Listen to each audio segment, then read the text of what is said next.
मध्य प्रदेश में एसआईआर को लेकर सियासत जारी है। कांग्रेस जहां विशेष गहन पुनरीक्षण पर सवाल उठा रही है, तो वहीं कैबिनेट मंत्री विश्वास सारंग ने पलटवार करते हुए कहा है कि कांग्रेस हर समय संवैधानिक संस्थाओं पर प्रश्न चिन्ह लगाकर जनता को गुमराह करती है। मंत्री विश्वास सारंग का कहना है कि चुनाव आयोग निष्पक्षता के साथ कार्य कर रहा है।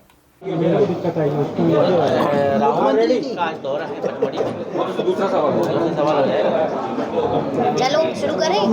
इधर देख के सर, एसआईआर को लेकर कांग्रेस कई तरह के सवाल खड़े कर रही है, चाहे वो बिहार के चुनाव में जो वोट काटेगा उसको लेकर हो या फिर बीएलओ की जो हुए उनका कह रहा है आरएसएस के लोग हैं जो काम कर रहे हैं। देखिए, कांग्रेस हर समय संवैधानिक संस्थाओं पर प्रश्न चिन्ह लगाकर जनता को गुमराह करती है।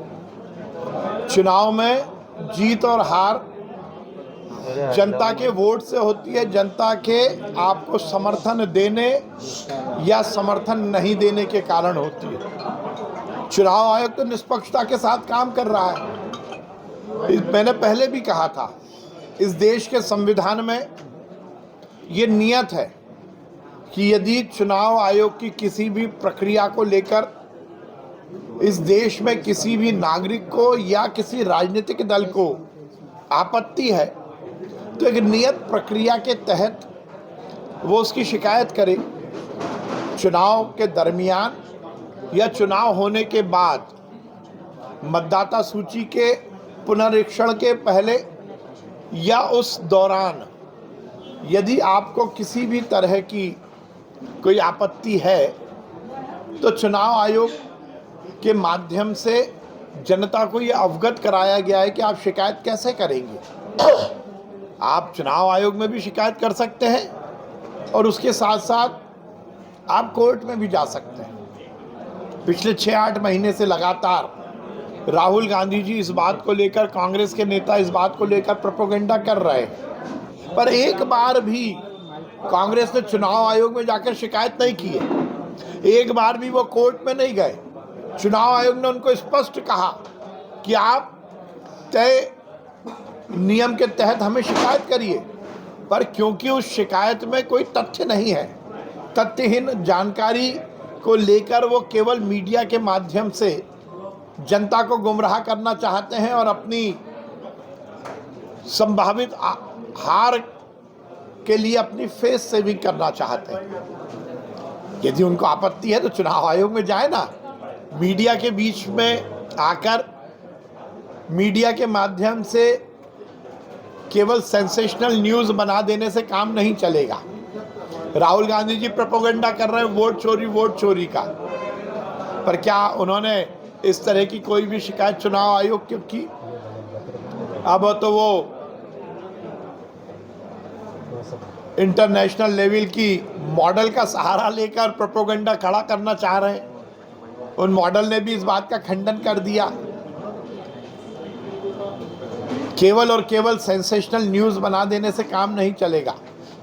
अब वोट, हम लोग यही सोच रहे थे कि वोट चोरी शब्द राहुल जी की जबान पर कैसे आया, तो उसकी शुरुआत तो उनके पूर्वज नेहरू जी ने ही की थी।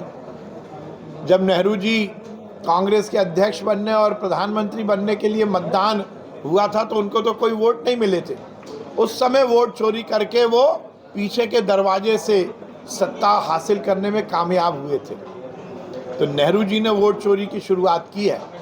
चुनाव आयोग को इस तरह से बिना बात के बदनाम करना, ये कांग्रेस की हारी हुई मानसिकता का परिचायक है।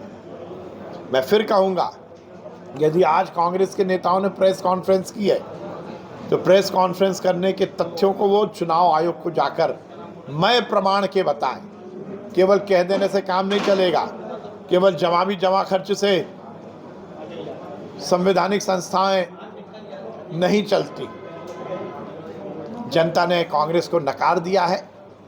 जनता ने कांग्रेस को पूरी तरह झुठला दिया है। जनता की हार और अपनी हार को चुनाव आयोग के सर पर स्थापित करने का काम कांग्रेस कर रही है।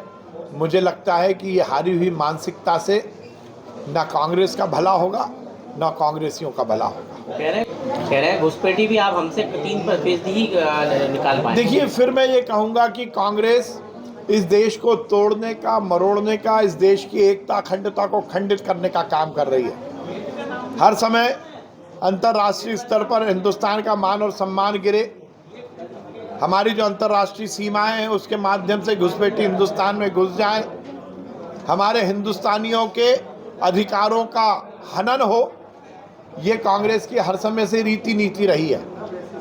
कांग्रेस और उसके साथ काम करने वाले जो राजनीतिक दल जिन राज्यों में काम कर रहे हैं वहाँ पर इस तरह की स्थिति बनी है, पर भारतीय जनता पार्टी की सरकार ने घुसपैठियों के खिलाफ सख्त कार्रवाई की है। उनको आइडेंटिफाई करके हम सख्त कार्रवाई करेंगे, हमारा कमिटमेंट है। यदि कांग्रेस घुसपैठियों के खिलाफ है तो सामने आए ना, वो तो संरक्षण देती है। इस तरह से केवल मीडिया के बीच में आकर